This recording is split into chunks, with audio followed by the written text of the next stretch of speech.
10 August 2026 কলম্বিয়ার পশ্চিমাঞ্চলে হঠাৎ মাটির নিচ থেকে ধেয়ে আসে এক প্রলয়ঙ্করী বিপর্যয়। 7.4 মাত্রার এক শক্তিশালী ভূমিকম্পে কেঁপে ওঠে পুরো দেশ। চোখের পলকে ধুলোয় মিশে যায় শত শত ঘরবাড়ি। এই ধ্বংসযজ্ঞের রেশ কাটতে না কাটতেই সামাজিক যোগাযোগ মাধ্যমে শুরু হয় এক অন্যরকম তোলপাড়।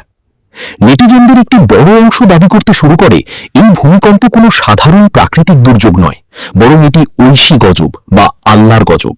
কারণ এই ভয়াবহ ভূমিকম্পের ঠিক কয়েক ঘন্টা আগেই কলম্বিয়ার নতুন সরকার আন্তর্জাতিক রাজনীতিতে এক বিতর্কিত বোমা ফাটিয়েছিল। তারা আনুষ্ঠানিকভাবে সিরিয়ার গোলান মালভূমির ওপর ইসরায়েলের সার্বভৌমত্বকে স্বীকৃতি দেয়। কূটনৈতিক সিদ্ধান্তের ঠিক পরপরই কি প্রকৃতির এই নির্মম প্রতিশোধ? কি ছিল কলম্বিয়ার সাবেক সরকারের অবস্থান, আর কেনই বা পুরো পৃথিবীর ইতিহাসে আমেরিকার পর কলম্বিয়াই হল দ্বিতীয় দেশ যারা এই চরম বিতর্কিত সিদ্ধান্ত নিল? ধর্মীয় অনুভূতি থেকে শুরু করে ভূতাত্ত্বিক ও বৈজ্ঞানিক সত্য, আজকের এই স্পেশাল রিপোর্টে আমরা উন্মোচন করব এই ঘটনার পেছনের প্রতিটি খুঁটিনাটি রহস্য। সম্পূর্ণ সত্য জানতে ভিডিওটি শেষ পর্যন্ত দেখুন। এই ঘটনার গভীরে যেতে হলে আমাদের ফিরে যেতে হবে কলম্বিয়ার আগের সরকারের আমলে। সাবেক বামপন্থী রাষ্ট্রপতি গুস্তাভো পেত্রোর সময়ে কলম্বিয়া ছিল ইসরায়েলের অন্যতম কট্টর সমালোচক।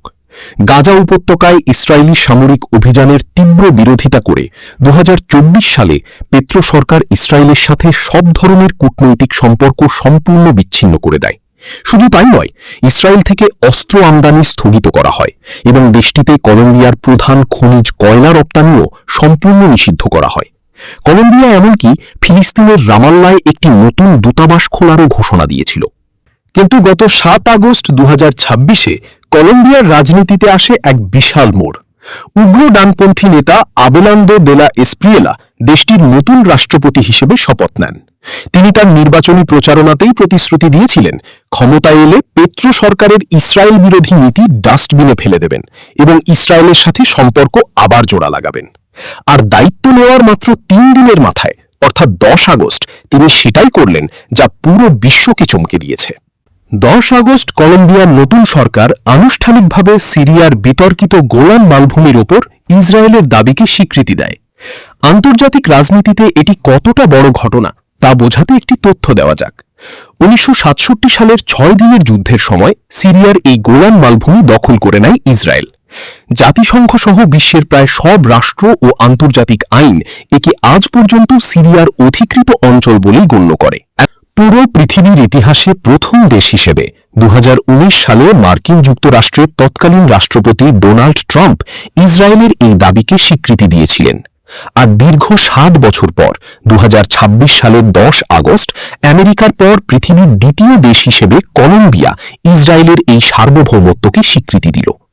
এই সিদ্ধান্তের মাধ্যমে কলম্বিয়া নিজেকে বিশ্ব রাজনীতিতে আমেরিকার পরম মিত্র এবং আরব বিশ্বের প্রতিপক্ষ হিসেবে দাঁড় করিয়ে দিল।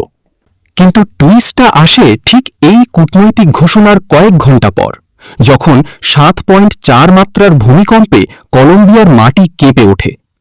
এই দুই ঘটনার মধ্যকার অবিশ্বাস্য টাইমিং বা কাকতালীয় সময় দেখে সামাজিক যোগাযোগ মাধ্যমে দাবানলের মতো তত্ত্ব ছড়িয়ে পড়ে।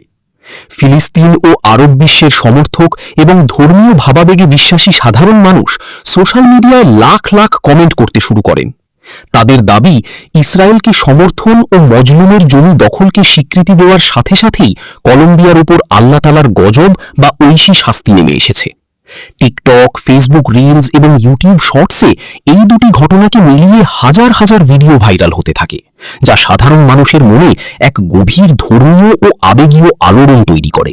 কিন্তু আমরা যদি আবেগ ও ধর্মীয় বিশ্বাস সরিয়ে রেখে আধুনিক বিজ্ঞান ও ভূতত্ত্বের আয়নায় এই ঘটনাকে দেখি, তবে এর পেছনের আসল সত্যটা সম্পূর্ণ ভিন্ন।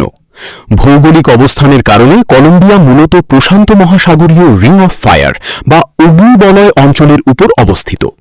আপনারা হয়তো জানেন, পৃথিবীর প্রায় 90% ভূমিকম্প এবং 75% সক্রিয় আগ্নেয়গিরি এই রিং অফ ফায়ার অঞ্চলেই ঘটে থাকে। ভূবিজ্ঞানীদের মতে কলম্বিয়ার মাটির নিচে থাকা নাজকা প্লেট এবং সাউথ আমেরিকান প্লেটের অনবরত নড়াচড়া ও শত বছরের পুঞ্জীভূত চাপের কারণেই এই 7.4 মাত্রার ভূমিকম্পই হয়েছে। এটি সম্পূর্ণ একটি প্রাকৃতিক ও ভূতাত্ত্বিক প্রক্রিয়া। আন্তর্জাতিক রাজনীতিতে কোন দেশের রাষ্ট্রপতি কোন ফাইলে সই করলেন তার সাথে মাটির কিলোমিটার গভীরে থাকা টেকটনিক প্লেটের নড়াচড়ার কোনো বৈজ্ঞানিক বা কার্যকারণ সম্পর্ক, কজ অ্যান্ড এফেক্ট থাকা বৈজ্ঞানিকভাবে অসম্ভব। এটি ছিল আন্তর্জাতিক রাজনীতির একটি চরম ও সংবেদনশীল কাকতালীয় ঘটনা মাত্র। তাহলে এখন কলম্বিয়ার বর্তমান পরিস্থিতি কি? একদিকে কলম্বিয়ার পশ্চিমাঞ্চলে এখনও ধ্বংসস্তূপ সরিয়ে উদ্ধার কাজ চলছে। শতাধিক মানুষের মৃত্যুর পাশাপাশি হাজার হাজার মানুষ গৃহহীন হয়ে পড়েছেন। এই মানবিক বিপর্যয়ের মাঝেই দেখা গেছে এক নতুন ভূ রাজনৈতিক সমীকরণ। ভূমিকম্পের ঠিক পরপরই ইসরায়েল সরকার কলম্বিয়ার এই নতুন বন্ধুত্বের প্রতিদান দিতে দেরি করেনি। তারা কলম্বিয়ায় জরুরি চিকিৎসা দল, আধুনিক উদ্ধারকারী প্রযুক্তি এবং বিপুল পরিমাণ ত্রাণ সামগ্রী পাঠানোর ঘোষণা দিয়েছে। কলম্বিয়ার নতুন উগ্র ডানপন্থী সরকারও এই সাহায্যকে স্বাগত জানিয়েছে। তবে দেশের ভেতরে সাধারণ মানুষের একাংশ এখনও এই ইসরায়েলপন্থী নীতি এবং প্রাকৃতিক দুর্যোগকে মিলিয়ে সরকারকে প্রতিনিয়ত সমালোচনা করে যাচ্ছে। আরব বিশ্ব কলম্বিয়ার এই ইউটার্নকে সহজভাবে নেয়নি। দিন শেষে কলম্বিয়ার এই ঘটনা আমাদের দেখায় কিভাবে আন্তর্জাতিক রাজনীতি এবং প্রকৃতির নির্মম খেলা একই সুতোয় গেঁথে যেতে পারে। ধর্মীয় বা আবেগীয় জায়গা থেকে অনেকে একে ঐশী গজব বললেও বিজ্ঞান আমাদের মনে করিয়ে দেয় পৃথিবীর আদি ও অকৃত্রিম নিয়মের কথা। আপনার কি মনে হয়, কলম্বিয়ার এই নতুন পররাষ্ট্রনীতি লাতিন আমেরিকার রাজনীতিতে কি ধরনের প্রভাব ফেলবে? আর এই একই দিনে ঘটা ভূমিকম্পটি কি শুধুই কাকতালীয়, নাকি এর পেছনে অন্য কোনো ইঙ্গিত আছে? আপনার মূল্যবান মতামত অবশ্যই নিচে কমেন্ট করে জানান। ভিডিওটি তথ্যবহুল মনে হলে একটি লাইক দিন, বন্ধুদের সাথে শেয়ার করুন এবং এই ধরনের গভীর ও নিরপেক্ষ বিশ্লেষণমূলক রিপোর্ট নিয়মিত দেখতে আমাদের চ্যানেলটি এখনই সাবস্ক্রাইব করে বেল আইকনটি অন করে রাখুন। সুস্থ থাকুন, ভালো থাকুন। দেখা হচ্ছে পরবর্তী ভিডিওতে।